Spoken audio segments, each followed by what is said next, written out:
Hey, who doesn't like a cold beer every now and then? Everyone has their favorites, from ales to stouts, from lager to porters.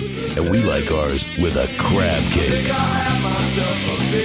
Today on this crab cake, we're joined by some of the beer gurus, or as we call them, brew-yous, from Katcef Brothers. And we're going to talk, you guessed it, beer. All right, we're back here at Katcef Brothers Brewing again for our monthly meeting. Actually, we're a little bit late from a month. We try to do it monthly, but we're like a month and a week because stuff. Yeah, sorry. That's my fault. That one's on me. On me. I was out traveling a little bit. Where'd you go? I was out in Colorado, out in Aspen. Ah, okay. Yeah, so you weren't any place really warm and sunny. You were nice and cold. No, it was not warm and sunny, but had lots of good beer. Well, we are here with, again, as we always have, Lauren Hamilton. And joining us today, we've got Bill Catron and Dan Valente. I just want to say, you guys did an outstanding job with the whole Military Bowl thing, whether it was the tailgate and especially that West Annapolis meeting of the, what was it called? Miracle on Annapolis. See, it's out of sight, out of mind. Miracle on Annapolis Miracle Street. on Thank Annapolis you. Street. Yeah, the team did did an amazing job. It was a zoo with people, and everybody I talked to just had such a tremendous time to see the Clydesdales. I know there was a good crowd down there the morning of the parade as well. Yeah. The parade was good. Of course, the tailgate, you got slid it in before the rain came for the actual game. So thank goodness. Everything worked out really well. You fell a little bit short on that 60-degree and sunny. I tried. I talked about it for a couple of weeks leading up. I talked about it in, 2 episodes leading up to that? I was like, 60 and sunny. Just Mother Nature doesn't listen. The power of wishful thinking didn't pull through for us. And I do want to give, Lauren, I want to give you props on that. I looked at you with a weird eye last month when you said, we're drinking Sophie Rita's. Sophie Moses. See, I screw up the name all the time.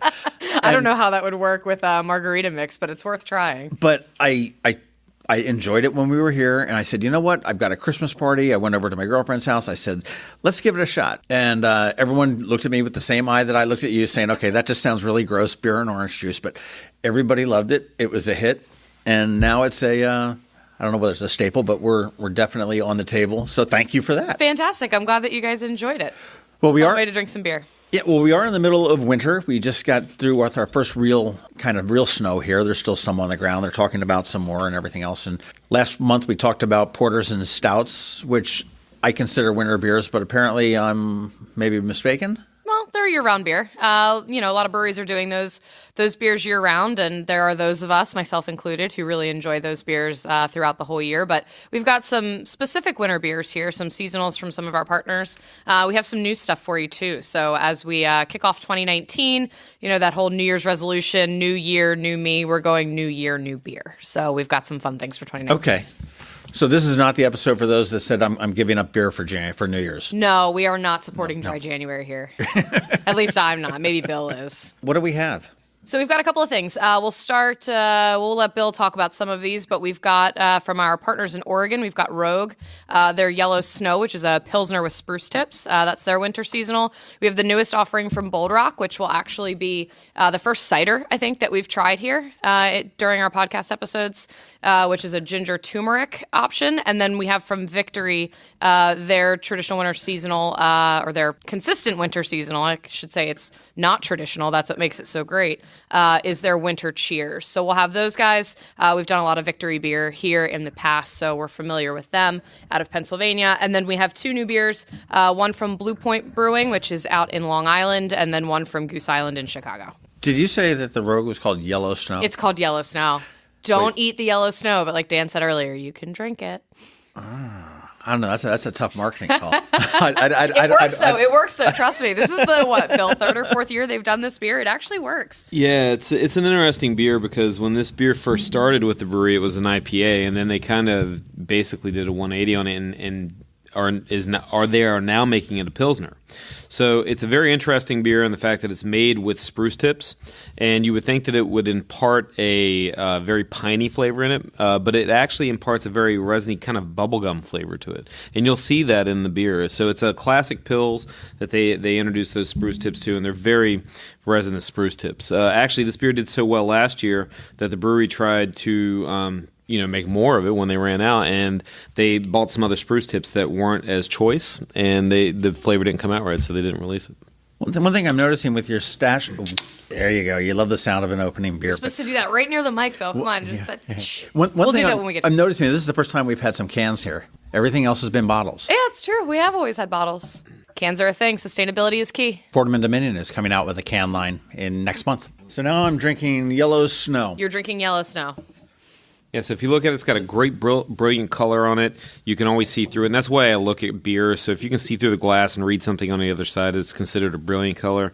It's really bright and golden, and it's just got that really nice head to it with a really, that faint hint of the spruce tips coming through on the nose. But this is one of my favorite beers. I am tasting the bubblegum a little bit. Yeah. There's a creamy sweetness that beer has. Which is interesting because the IPA when they had the Yellow Snow IPA, it was quite bitter. So they've sort of swung the pendulum the other way with this one. And that was the spruce tips? Yep. So they're going off hacking the tips off of poor little pine trees out in Oregon? We're sacrificing pine trees. I think they have enough out there. I mean, that's just my thought process. But what I would say is 5.5% alcohol in this one, 19 IBUs, so it's not too bitter, and 87 on the alpha acid. So kind of up there a little bit, but it's just a great beer. I think that it's a very sessionable beer.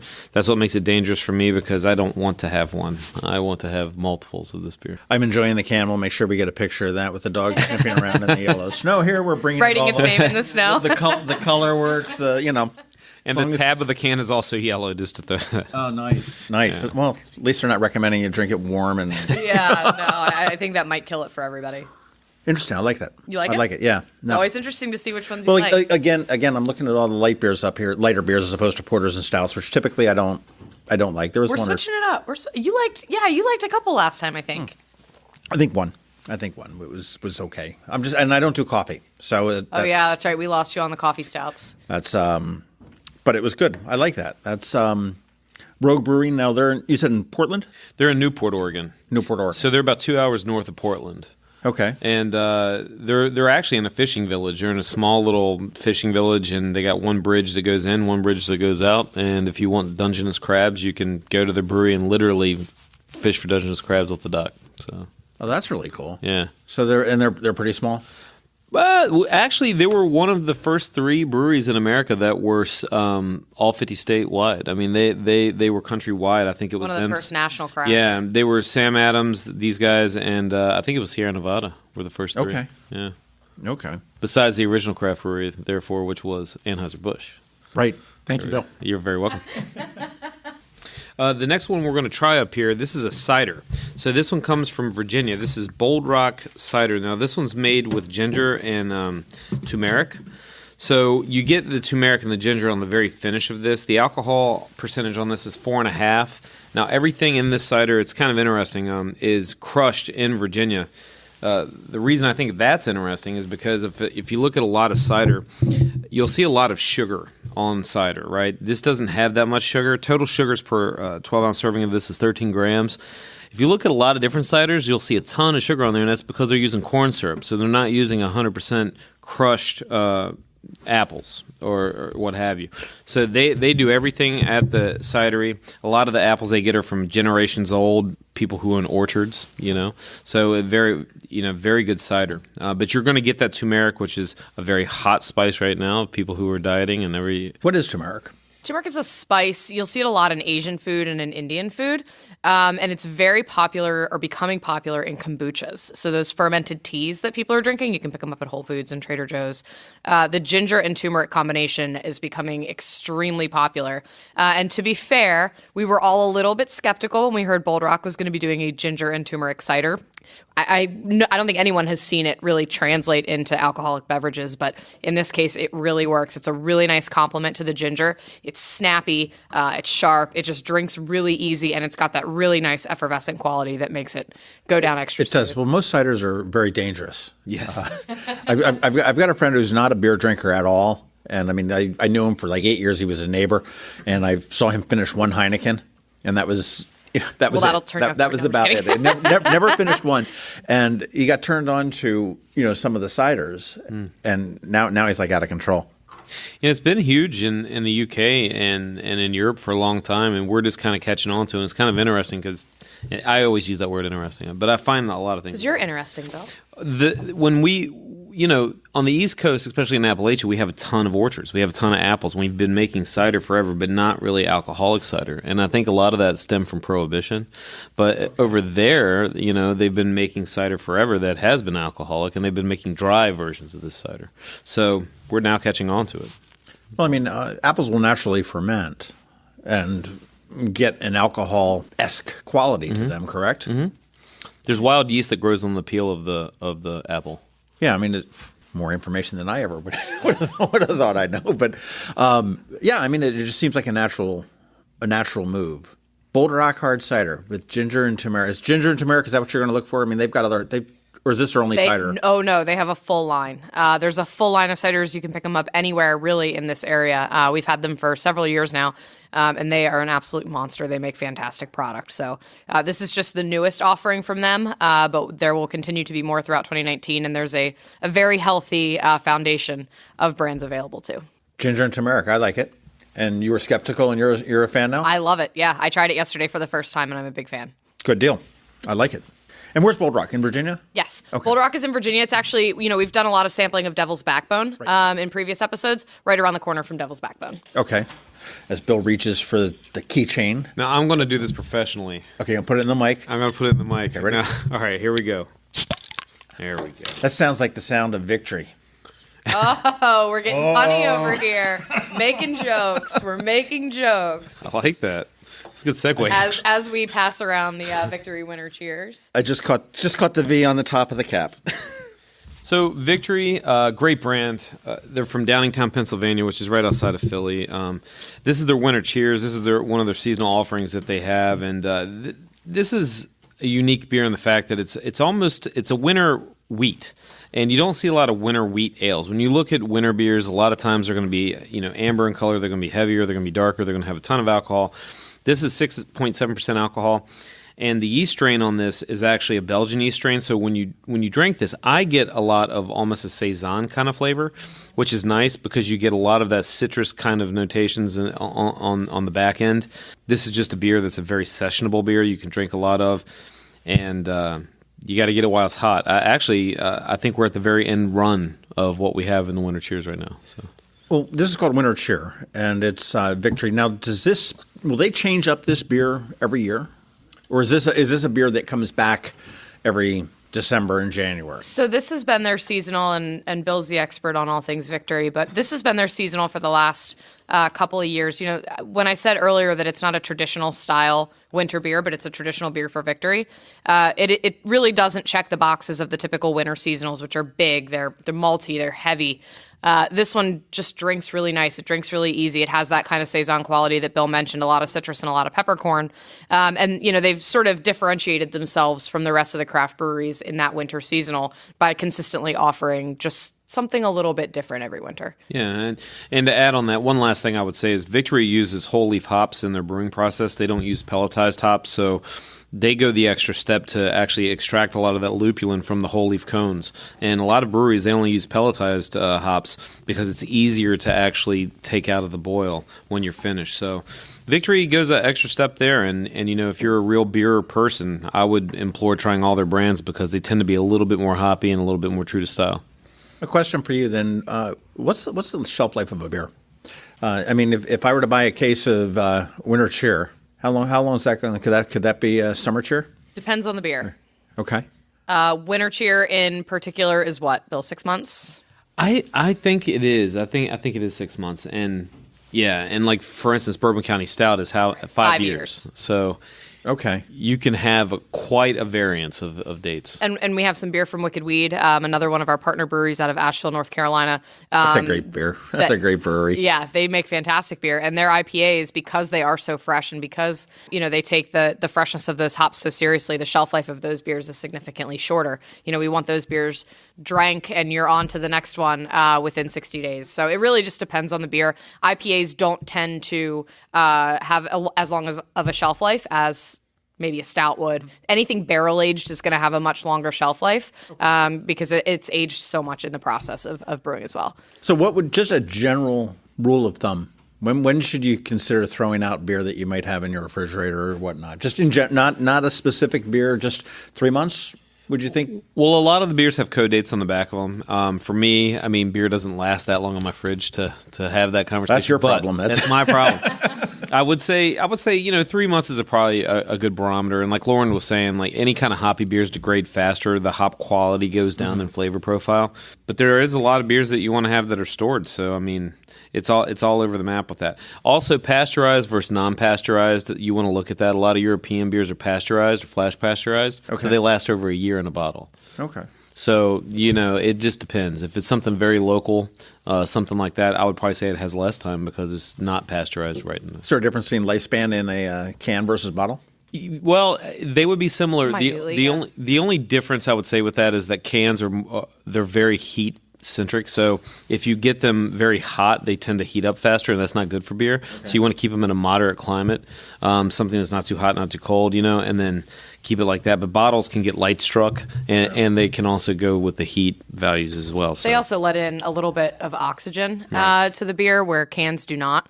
Cans are about the purest form that you can drink the beer they're vacuum in. sealed and correct. There's no light that can hit it. There's no oxygen getting into the can. Bottles, they can be light sensitive.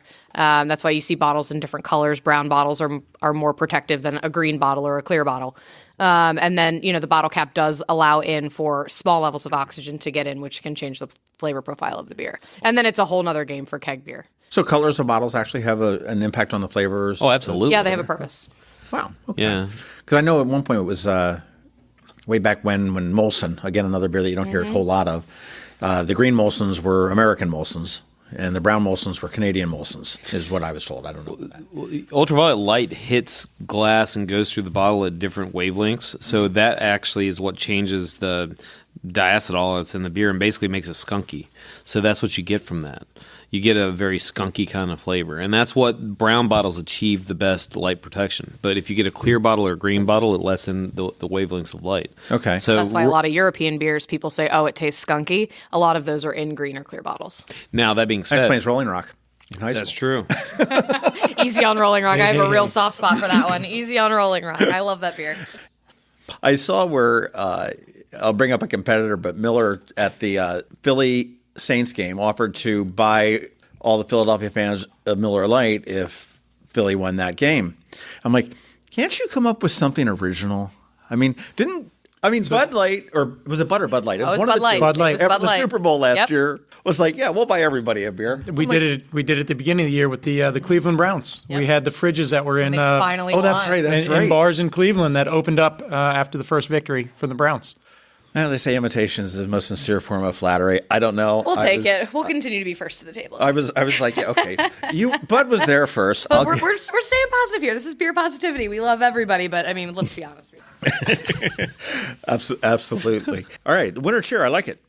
Cool. Wow, we're hitting on all cylinders here today. I'm 3 for 3. I think we might get you to 4 out of 5. I think the 5th one's not going to be in your wheelhouse, but I think we might get you to 4 out of 5. Okay. I think you're going to like this one. So the next one that we have now, this is one of the newer beers. So, Bill, if you could be my pourer, please. Yes, absolutely. Do you guys have a fancy name for a beer pourer, like sommelier for a wine guy? Well, Bill's a knight, so Bill's a beer knight. So I guess we'll just Cicerone, Sir Bill. This is from Blue Point, which is one of our brewery partners based out of Long Island, New York. This is a new beer for them. It's called Sure Thing. So this is going to be a really nice, easy drinking, low alcohol lager. You're looking at 4.5%. Blue Point, our most popular beer from them is Toasted Lager, which you'll see all over the place, both in restaurants, bars, in those package stores.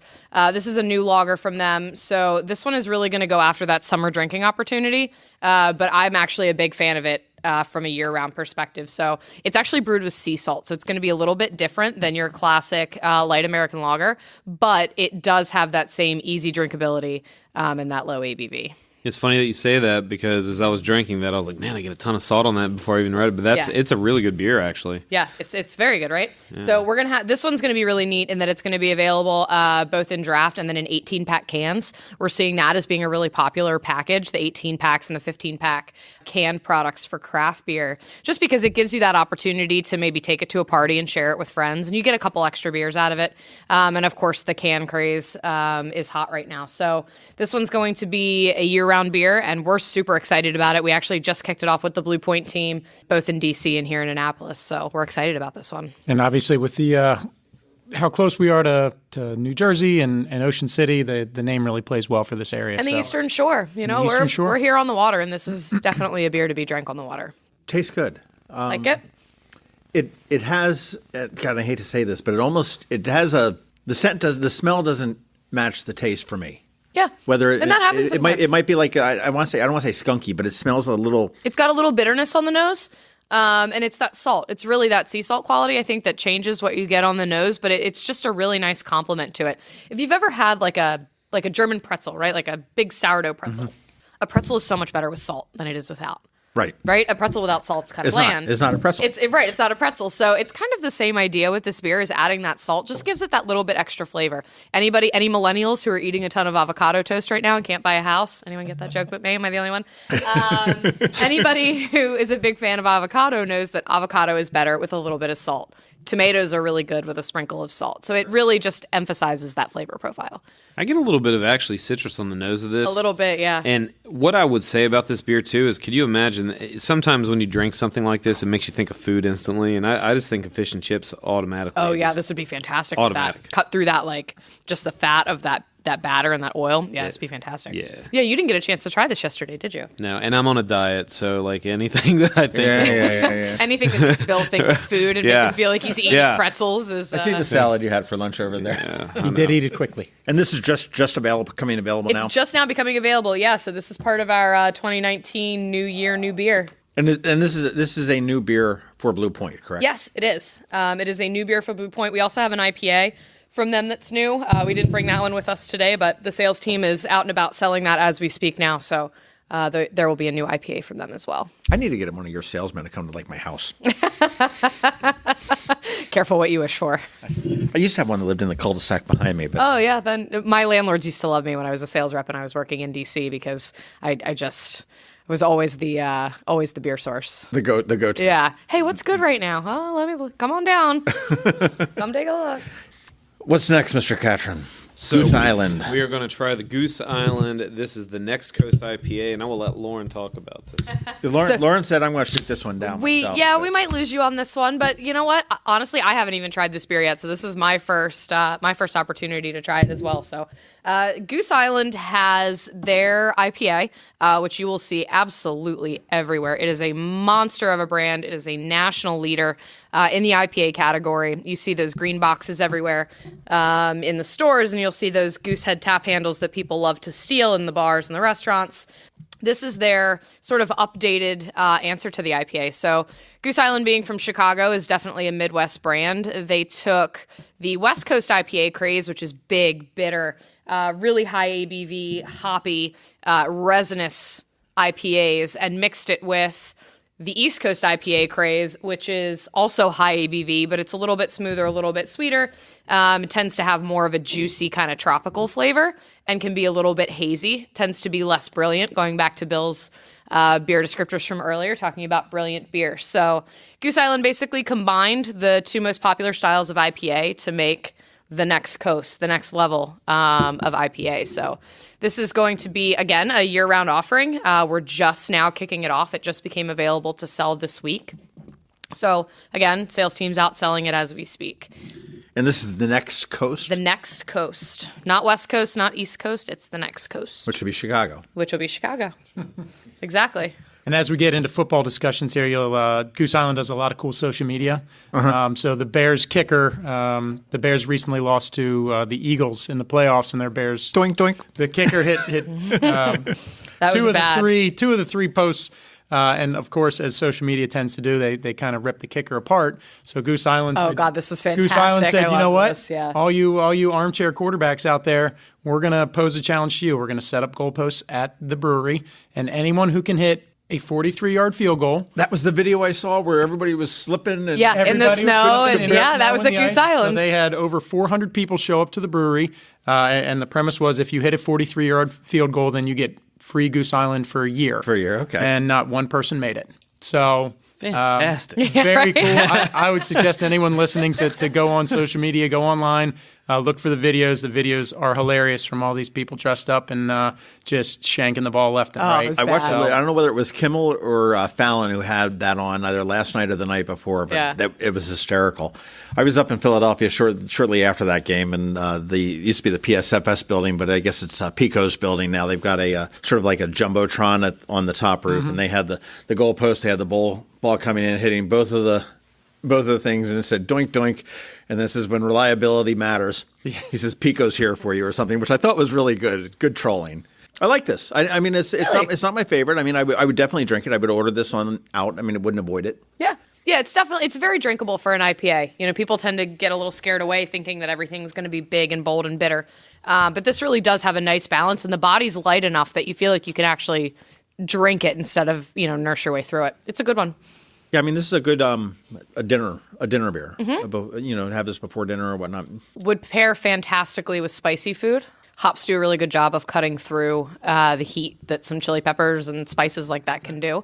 It seems counterintuitive, right? Because you get that bitterness from the beer, and you would think that it would just emphasize, but it does a really nice job of cutting through it. So I would love this beer with Thai food. Like that's what I think of when I drink this beer. All right, Sir Bill over here. Have you're just trying this now too? Yeah, I think it's fantastic. I like how juicy the hops are in it. And, the craze now is the hazy IPAs, and it's because they call it that because they don't filter the beer all the way, so it kind of gives it like a little bit of a subtle cloudiness, and it's not as astringent as far as on the back, but it's a good beer. I like it a lot. 7% alcohol. That's really easy to drink. Is collecting beer cans still a thing? I think so. And I think as a lot of these labels get more and more creative and the names get more and more creative, people are collecting cans. They collect big bottles too. That's what I've seen the most of, is people collecting those big bottles.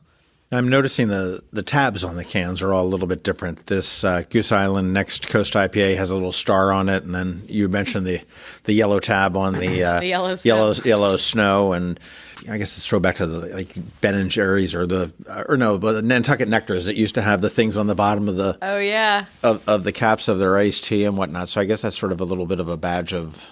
Yeah, a lot of these guys are having a point of differentiation on the shelf, so you're going to see a lot of cans now. Actually, I've seen a lot of cans where they take the top part where the tab is attached to, and they're painting them to match the can. So if it's a black can, the whole thing's black. Oh wow! Yeah, and I've seen different colors, red, gold, everything. So are they going with the biodegradable? Is everybody moving to the biodegradable 6-pack holder thing, or some are?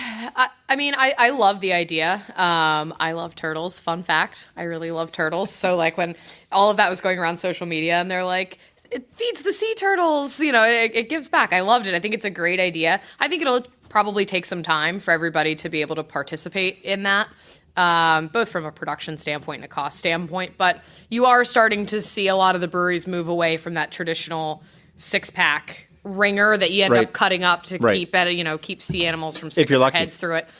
Right. So I think as society gets a little bit more responsible in terms of sustainability and environmental protection and things like that, and as the breweries follow suit, you'll see more innovation. I will say that as an industry, the beer industry has really taken responsibility on head first over the years. Oh, yes. And I talk to my girlfriend all the time about when we were young, and it was like, okay, yeah, we'll go out, we'll pregame with a couple 6-packs, we'll get in the car, we'll drive, we'll drink all night, and we'll figure out who's going to drive home. My son turned 21, and he's like, the day before, he's like planning, okay, who's got the Uber for here and who's got the Uber for there? And I'm like thinking, this is so great that he's so, I know he's going to, on his 21st, he's going to go out and get absolutely blitzkrieged, but I know he's going to do it safely. Yeah, and, well, the more you know. And you look at the biodegradable rings on there. You look at, the recycling that came through. I mean, that was just, I think you guys. I think Budweiser was one of the first ones. Is drink responsibly. It was not. That was a tagline, which is gone a long way. Absolutely, and is also now solar, wind. Yeah, solar and wind. 100%. Budweiser is now brewed 100% solar and wind power, so it's sustainable energy as well. That's cool. Yeah, really checking all the boxes there. That's really cool. Winter's not all about beer. It's about some good sports, man. We got Capitals. We got the Wizards. We've got, and now we don't have the Redskins. They're not. But we have the Super Bowl, which, let's be honest, most people are more excited about the Super Bowl Bowl than they are the Redskins these days anyway. That's right. The Redskins and the Ravens are going to watch it like they do for most And we are the years. reigning Ouch. Stanley Cup champions. Yeah, we'll take that. we are. They haven't been playing well recently. CAPS. That is true. But what's Budweiser? I always look to Budweiser certainly for the Super Bowl ad. Yeah, so Budweiser, we've been a partner and we've been advertising on the Super Bowl for over 30 years now. So this is really ingrained in us. This is kind of our platform to get out there and really showcase our brand. So if you look at some of the stats, there's over 103 million viewers to the Super Bowl, and almost half of those, so roughly about 50 million people, are watching the Super Bowl specifically for the commercials. So this is our platform to get our brands out there. So this year, Anheuser-Busch is really going big. We're focusing on the quality of our products, premiumization, and innovation. So this is going to be the first time that the Super Bowl has ever featured an FMB, a flavored malt beverage. So we have 5.5 minutes of advertising across 5 brand families, 7 different brands represented.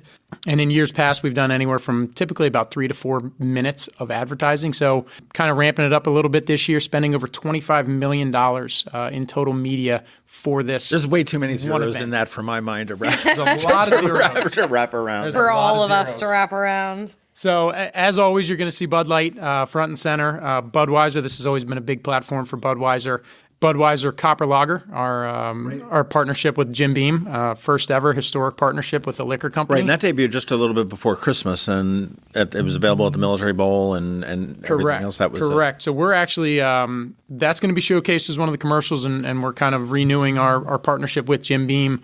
With some new stuff to come next year. So is that going to be more of a permanent type of a brand, do you think? What they're going to do is they're going to take Budweiser and they're going to use these, it started with the Repeal Reserve and then the Copper Lager. So we've had a couple of different ones going into in the spring called Discovery Lager. And again, we're going to kind of renew our partnership with Jim Beam. So it's going to continue as being kind of a little side project of Budweiser. But nice. You're going to see that continue. And we've had some great sell-through from that. A lot of every new one that comes out does better than the last. So, it's really done great for the brand, the Budweiser brand. And, it's been fun to see it executed. And, I know from a liquor standpoint, we see ourselves getting into their world, and the Jim Beam folks can kind of get into our world a little bit. So the lines are blurred. That's right. It is a partnership. We are definitely working together. So it's been fun though. We've had an opportunity to get to know a lot of the spirit partners by doing that with having that partnership with Jim Beam. Right. Well, Dan, will you be able to send me copies of the commercials before they air so I can put them out on the Only if you promise to put them on YouTube. Only if you promise. I have not even seen the commercials. We have our big sales and marketing convention coming up in Dallas in 2 weeks, and that is typically where they do the release to their the internal network. So I am not going to be the one to release any of those commercials. But employment's overrated. I'm sure they will be leaked. Such a rule abider. I'm sure they Dan. will be leaked a couple days prior to the Super Bowl, as I start seeing people posting them on Facebook and social media the days leading up to the Super Bowl. That's intentional. That's intentional. So to give everybody I got a question. Yes, sir. So I'm an avid hockey man. Okay. I partake in watching the hockey. The puck? Yeah. You were just up there watching some hockey too. I was. You were in the Great White North. was. I'm not. Yeah, I know. I have 2 favorite teams. I love the Montreal Canadiens and I love the Caps. Always have. But in the Caps penalty box, is it really the pit of despair or the pit of misery? Pit of misery. The pit of Is it misery. really? I saw that. They have branded it the pit of misery, and when one of the opposing players goes to the pit of misery, there's something that goes up on the Jumbotron about the pit of misery. So the Washington Capitals have become a great partner of ours. So that's fun to say. I actually went to my first game last weekend of the season, so I got to see that firsthand, those are the things that you don't see on TV, but when you go to the stadium and when you can experience them, those are the cool things. All right, so what is the pit of misery? It is the pit of misery with I guess the penalty box, but with the Sir Doug. Sir Doug. In the pit of misery, bringing this all started last Super Bowl, where everyone was presenting the king with their Bud Lights, and he was bestowing his blessings on them. And Sir Doug showed up with a bottle of his finest mead, and the king sent him to the pit of misery, and that kind of spun off into a kind of a story which kind of ended with the revealing of the Bud Light Night at the last Super Bowl. So this has kind of been a story that has been going on for Bud Light in this mythical world with a bunch of different characters that has kind of progressed even throughout the year. So, we'll see what happens on the Super Bowl with the pit of misery. It sounds like you know more than you're letting on. Yeah, I may know a few things, but there's definitely a lot that I don't know. It's called a poker face, my friend. You're saying you're lying to me right across the table. I'm not lying to you. I'm just withholding information. Yes, It's yes. different. I elect to neither confirm nor deny. Yeah. Exactly. So on top of that, I mean, obviously we have those major players. Michelob Ultra's going to be a continued focus for us. It's one of the hottest brands in the category. Health and wellness trends. You see it in not only in alcohol and food, pretty much everywhere. Everyone's trying to jump onto this health and wellness bandwagon. So kind of Bill? Yeah. right. Believe me, I hear that. As Bill pulls another piece of prosciutto off his salad. How dare you? He ate that. I am the portrait of health over You here. are, actually. You look fantastic. And sticking with those health and wellness trends, we have Michelob Ultra Pure Gold, which is it's been out in the trade. It's starting to get out in the trade. It's the first ever beer with the USDA organic seal of approval on it. So that is going to have a Super Bowl commercial as well. As we've seen in year past, Stella Artois is going to make an appearance. And then, as I mentioned, our first flavored malt beverage, Bon and Viv Spike Seltzer, is going to make it. What was that again? Bon and Viv Spike Seltzer. So we have our brand out in the market, or we have had it out in the market called Spike Seltzer now. And what we found is, you kind of gave me that funny look, like, what is it? Most people think of Spike Seltzer as a brand category, in which it is.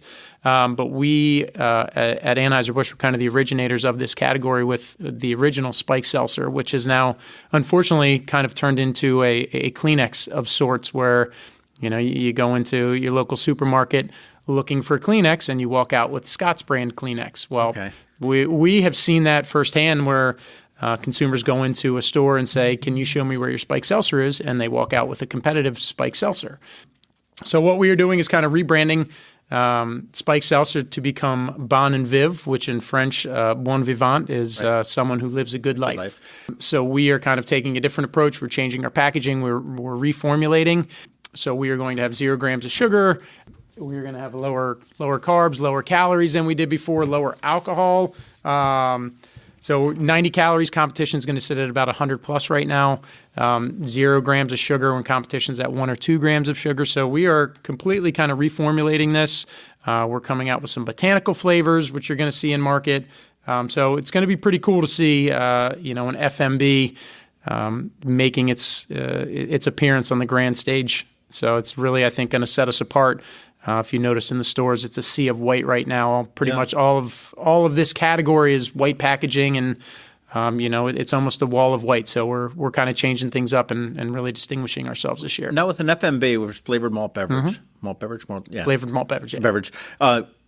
Zima beer way back when. Oh my Was gosh, that Zima. considered a That was kind of the One of first. the That was first, the yeah, kind of the Zima was before done its first. time, but. Yeah, Zima's kind of made an appearance last year. Yeah, they It's did. back. I have They- visions back. of a guy with a Varney shirt, hey man, has anybody got any Jolly Ranchers? members only jacket or something? Yeah.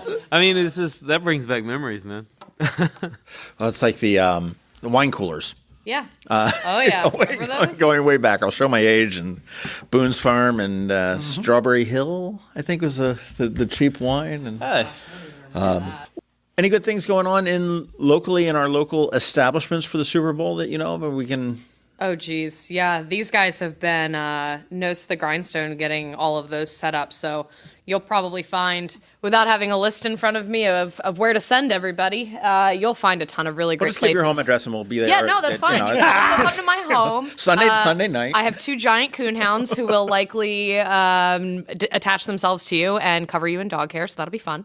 There's going to be a ton of places to go. Downtown Annapolis is always great. We have some great partners down there for any kind of sports games, whether it's hockey, whether it's football, Acme and Armadillo. You're working with Zachary's Jewelers again? No, I'm just joking. Yeah, I'm trying to think. I'm pretty They're sure putting in a new last tap line, I year heard. They're putting, we gave them some kegs and they poured like right there in the doorway. No, but there's going to be a ton of places to go. Just do a little research, ask around. Social media is always a great place to find the answers to that. as these guys get everything finalized and set up. But tons of opportunity for good places to watch all of those commercials come through. And it's funny, we were talking in our one of our meetings over the last couple of days that 68% of households tune in to the Super Bowl, and 43 of those tune in just to see the commercials. 46%. 46%. All right, Dan's got me. You know what? Almost 50. I'm surprised at that. I would have thought it would have been higher. Really? Just to see the commercials? Just, that tune in at some point to see the Super Bowl. Well, that's at home. So, and that's where, these bars and restaurants come into play, is that a lot of people go out to watch that game rather than staying at home. Well, I know the Eagles-Bears game, I watched that up at the Langways, which I like. Langways is a great spot to watch a game. Sort of my new new favorite place. I've got a friend that lives up in Crofton, and we just sort of meet up there, and it's a good spot there. But winter is here. We've got great winter beers. We've got Victory Winter Cheers. We've got Rogue Yellow Snow, which is very interesting and very good. You've got Bold Rock Cider with Ginger and Tumeric, which I didn't realize what turmeric was. And then Goose Island and the Next Coast IPA and Sure Thing. Blue Point Blue Point with the Sure Thing. All great beers. I do recommend, and you're probably right. The Next Coast IPA is probably my last choice on that, but I think we get you 4.5 for $5 at least this time. Solidly. What was your favorite out of all of them? I got to pull the cider out just because it's so different. Sure. I do like the cider, but I would probably say the Rogue Yellow Snow. There we go. Embarrassing. Look at that. It's embarrassing. Bill's really excited about that. No, I love that beer. I need a Frank Zappa tune to throw in here. Bill's so excited about that. He loves that beer. I love it. No, the can artwork is great. I love. I think when the if the craft beer craze ever ends, I think the artwork that you see on some of these labels is just going to be something that's going to be everlasting, and trying to figure that out. So, well, again, as always, thank you to Lauren Hamilton over there, to Bill Catron and Dan Valente, who's. You're in from Washington for us, or are you here? I am here, Washington. I kind of cover half the state in the district. Okay, where do you live? I live out in Mount Airy. So wow, okay. A little bit west. You got a little bit of a hike, there. But looking forward to the Super Bowl. If you're not out at one of your favorite watering holes drinking some good beers, be at home drinking some good beers. And we talked about 5 of them here today, and those are all good recommendations. And wings, where do you go for wings? It's got to get wings on Super Bowl day. Who's got the best wings around? Oh, man, I got it. Now, Annapolis Smokehouse has a really fantastic wing. Where are you going? Best wings I've ever had is at Hill Country Barbecue in D.C. In D.C. Fantastic wings. And they're smoked. They're not fried. Okay. Oh. Yeah. We've had a lot of wings, Upstate actually, New York in D.C. wings. there. I haven't had Acme's in a while. Acme used to be real solid. I can see that. Acme has good wings. West End Grill Really has good. good wings. West End too. has West great End wings does as well. have Yes. good wings. Yeah. Yes. They do have good wings. What's the barbecue joint down in South County that's supposed to have really great Chad's? wings? Chad's Yes, Barbecue. Chad's is supposed to have has great great wings. everything. Yeah. Yeah, they're good. Real small. Yeah. The Colby's has great wings. Cloby's? Cloby's, yeah. Yeah, Cloby's. And then they do the whole wing, so it's not just portions of the wing where it's like the upper part of the Oh my wing. gosh, Right, so you you get got like the a bend in there. legitimate Yeah, so like it's got the pterodactyl wing. legitimate pterodactyl. That's awesome. Right on. And then like so they give you like 5 of them. They're so good. Shout Now I out want Steve. wings. Yeah. Way to go, guys. Ain't I'm nothing hungry. wrong with a good wing. All right, well, that's going to wrap it up for Katcef Brothers here. We are drinking beer at noon again, as we always do. We'll be back next month, and we're going to talk about a little bit about St. Patrick's Day and Shamrock the Dock. Shamrock Stroll. Yeah, so And as the we get Shamrock. into Shamrock Stroll and St. Patrick's Day and get into some Valentine's Day with some Stella Artois programming. that's and right. I It's a know. day We're going for to talk about lovers and chocolate sweethearts teddy and all that kind of bears stuff. Ugh, gross. Yeah, so we'll talk about some good stuff next month, too. Single much? Yeah. We got the old gross. If you're not, you feel extra single that week, that's for sure. Well, Sunday, February 3rd, figure out what Budweiser has in store for us on the commercials and the Super Bowl. And you may see the world famous Clydesdales. You may. They weren't there last year. Here it comes. But you may see them. They were not there? They were not featured in the Super Bowl last year. And I think you will see them because I think there was one of the handlers that was here at the Military Bowl said that was on their agenda. So you didn't get that information from me? No, I got it from the Dan's guy. not the No, it wasn't me. You know. Dan's not the leak. Very cool. Well, thank you guys very much. Again, Dan Valente, Bill Catron, and Lauren Hamilton. And we'll see you next month. This crab cake has been brought to you by the Maryland Crabs. Full episodes release every Thursday at noon. Please make sure you subscribe and visit us online at themarylandcrabs.com.